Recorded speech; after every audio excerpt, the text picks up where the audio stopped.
What is going on, everybody? It is Alex coming back at you with another video. Today, we are officially graduating from the NFC and going back, since we did the AFC North first, to the AFC. And I was looking at the divisions and I was like, which one am I actually most interested in talking about? And I really do want to talk about the AFC West. Like, I really like the Denver Broncos. I like the Kansas City Chiefs, obviously. And then Vegas is an interesting wild card. And then God help us in Los Angeles with the Chargers and the Rams. So keep your ears poked out for the other videos coming soon. So let's start off with the Denver Broncos. Let's look at their team. So at quarterback, Drew Lock, somebody who I thought he was worth a first round talent. Like I thought he was first round worthy. And he fell to the second. I was like, oh, okay. I wouldn't have blamed the Broncos if they just took Drew Lock with their first pick, but at 10 where the Steelers moved up, not even at like 20. So I mean, the fact that they got him at like number like 40 something, like that was a pretty damn solid pick by the Denver Broncos right there. And he looked like a fish out of water in the first preseason game. I'm like, ugh, God. But when he was put in, he had a pretty damn good season. Like he looked like he wasn't a liability back there. And let's look at the running back core. I mean, they have Philip Lindsay, Royce Freeman, and Melvin Gordon now. So, like, that's a pretty damn lethal running core. Wide receiver wise, they arguably, if the guys turn out to be what we think they are, have the best wide receiver core almost in the NFL. Like, you have your monster possession guy in Cortland Sutton, pony up. Um, then you have Jerry Jeudy, one of the best route runners, like in the league right now, like even like right now, if not, like he's definitely contending. And he's definitely the best in the class for route running. And then you have KJ Hamler, who's your speed guy. So you have speed, you have your possession guy, and then you have Noah Fant as well. You have an insane receiving core. So Broncos doing a good job there. Offensive line, they're not bad either. Like a couple years ago, they got the center from I think Matt Paradis.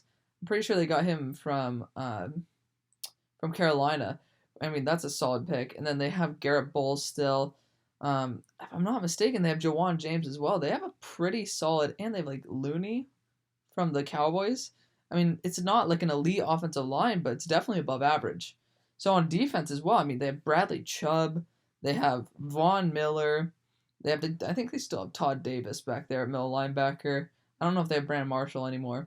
Linebackers are like bigger weakness, but I mean it's not even that bad. It's still got Josie Jewell, who's a good run stuffer. Um, like corners, they're hurting a little bit. They're hurting a little bit.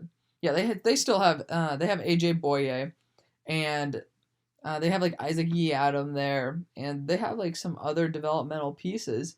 And they got somebody who I never even heard of in the third round this year. I heard that he was worth taking a shot at that point, but obviously I'm not really the expert on corners in last year's draft. But regardless, they have something that they're working with there. And then at safety, they have I want to say Isaiah Simmons. I know his name's not Isaiah Simmons, but they have Simmons back there, and he is a stud. He's been one of the better safeties in the NFL for the past couple of years. Really young, really solid.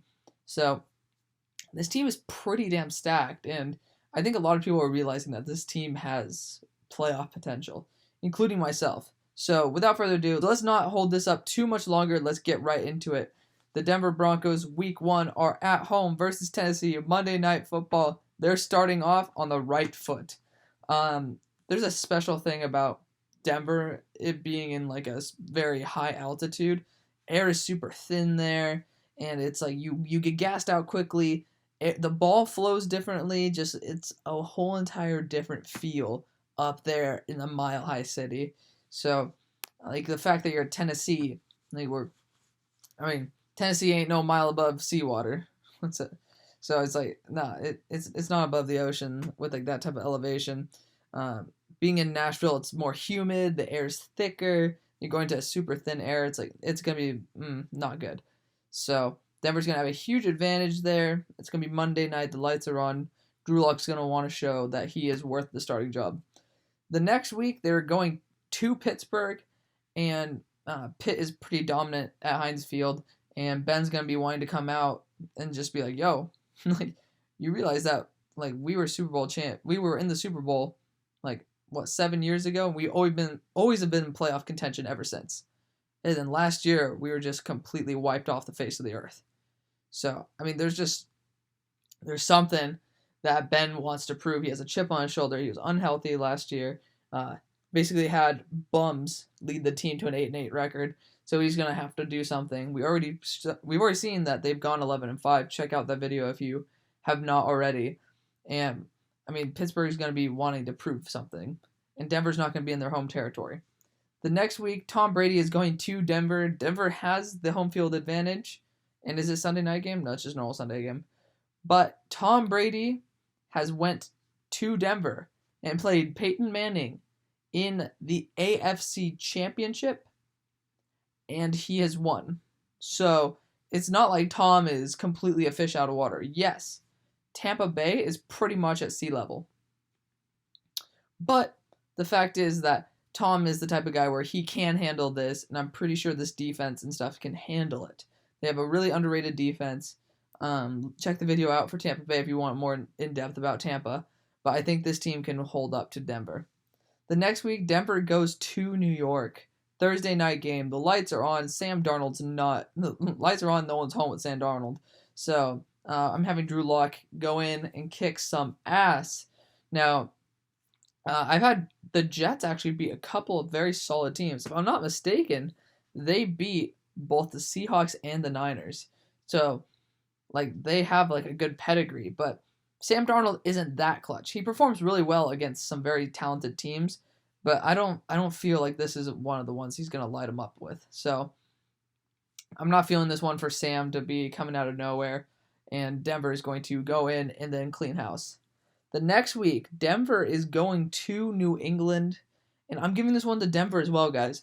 New England also beat the 49ers, and no, they didn't beat the Seahawks, but they beat the 49ers because, I mean, there's a chip on Bill's shoulder to not let the supposed successor of Tom Brady, which they shipped out, beat him. So here, I think that Denver is far more suited for a Foxborough-style environment, and I think that they're going to be doing perfectly fine in New England. New England is nothing what they used to be.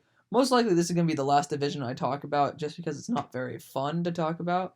Nothing really interesting, but obviously we're going to still commentate over every single game. Next week, Miami goes to Denver. This better not be a Sunday night game. Thank God. Denver's winning this one too. I mean, Miami, if it were the other way around, I'd be thinking Miami here. Like, I'm not a Miami believer at all. I just know how important home field advantage is for Miami. Miami and Denver, home field advantage is just huge. Like, huge. They're pretty much the exact opposites of each other. Like, Denver has the altitude. Miami has, like, the thick, like, muggy weather of Miami. So, yeah, the home field advantage is just insane here. The next week, Kansas City at Denver. I would love to see this game. I'm going to give this to Denver. No, of course, I'm going to give it to Kansas City. Kansas City has had plenty of success in Denver.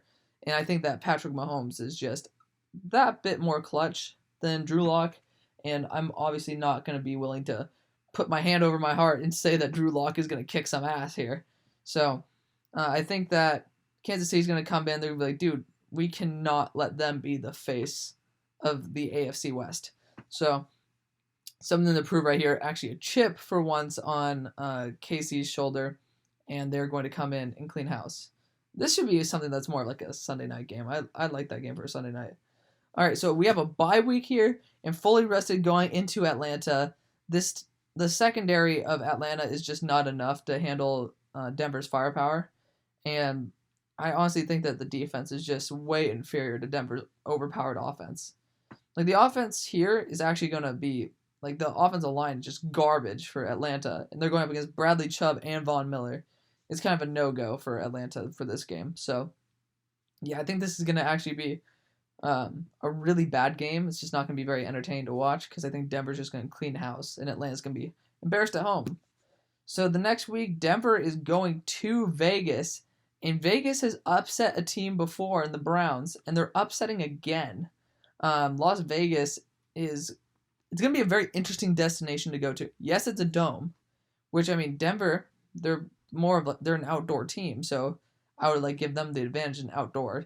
But you're going to a very comfortable zone in Vegas, brand new, beautiful stadium, and Derek Carr is gonna want to be like, dude, I can't be like the third worst quarterback in this division. There ain't no way in hell I'm gonna let that happen.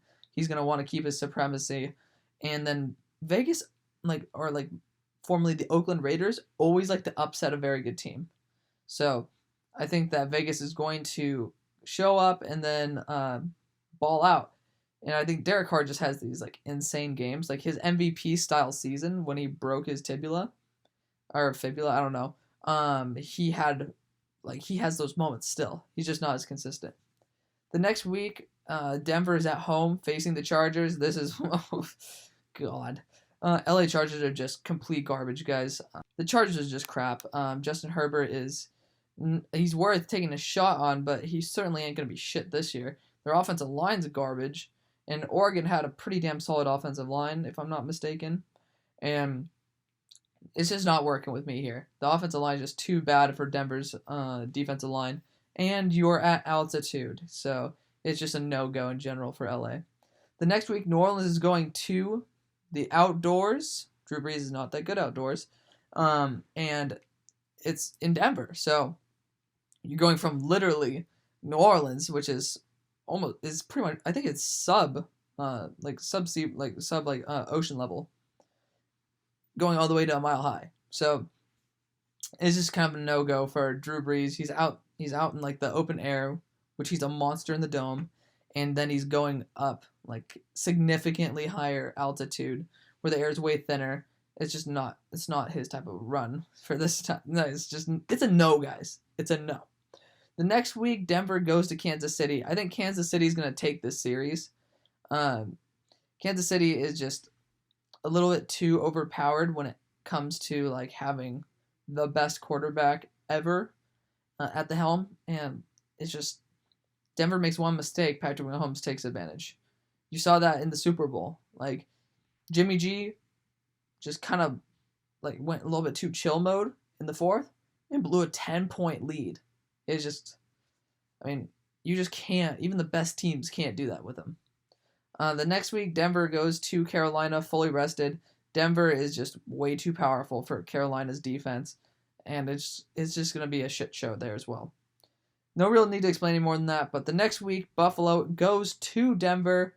Denver's winning this one over Buffalo. I think that Buffalo is not going to be able to put up the points on Denver's defense that Denver is on Buffalo's defense. Buffalo has an amazing defense, but I think Denver's offense is a little bit better just because of the fact that the run stuffing / pass rush of Buffalo it's raw.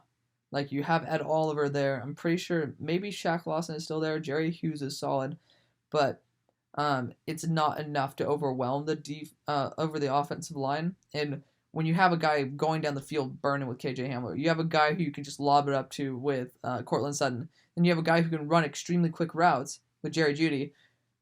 It's like you don't need amazing protection in order to be able to carve up this team. Which, by the way, I'm predicting that Jerry Jeudy has 150 yards in this game. I'm just going to be honest. I think that like the fact that Drew Lock is going to need to throw the ball a lot quicker because of the pass rush and the run stuffing. It's going to be dink and dunk to Jerry Jeudy running amazing little crisp short routes. So, big game for Jerry Jeudy right here. If I have him in fantasy, I'm definitely playing him this week. The next week, Denver goes to LA. I'm going to give this one to Denver as well. I just do not like LA whatsoever. I think that they're going to be in rebuild mode, both LA teams. I'm a huge preacher of the offensive line, if you can't tell. If you don't have a good offensive line, you can barely do anything. The best teams, like the best quarterbacks, have had really good offensive lines too. Like, I'm sure Patrick Mahomes has a shit ton of magic, but I don't think he'd be nearly as good if he didn't have like Mitchell Schwartz and then Duvernay Tardif at like guard and stuff. Like, he wouldn't have the success he would if he didn't have those pieces, being able to give him a little bit of time to make these miraculous plays. We see with Russell Wilson that he can do it with nothing, but at the same time, you never see him go the distance anymore. Like, He did it back in the day when his offensive line was comparable. Now, not so much. So, I'm a huge preacher of the offensive line. I think it's a major factor in the NFL that people overlook way too much. The final week, Vegas goes to Denver. Denver's not going to end on a sour note. They're going to be wanting to make it into the playoffs. They're going to be finishing 11-5. Very interesting record. I'm pretty sure the NFL also predicted that this would be the exact record. So, interesting. Denver is just a very interesting team because it's super dependent on whether Drew Lock has a sophomore resurgent or sophomore surge or like a sophomore slump. It's a huge there's a huge dichotomy between both of these like solutions. I mean, both of these end games. Is like if he sucks, these guys could be going 5-11. But if they don't, they can be going 11-5, maybe 12-4, 13-3. Like this team is pretty damn loaded. So let me know what you guys think. We're at 37 subs right now. So awesome. Thank you guys so much for watching and stuff. It really is nice to see those numbers kicking up, especially on the Arizona Cardinals video booming. It is beautiful. It's a masterpiece to see unfold before me. Nice voice crack too. I know Cameron Wolf might actually call that one out, even though not many people get to this point in the video. So thank you again, and I'll see you on the far side. Peace.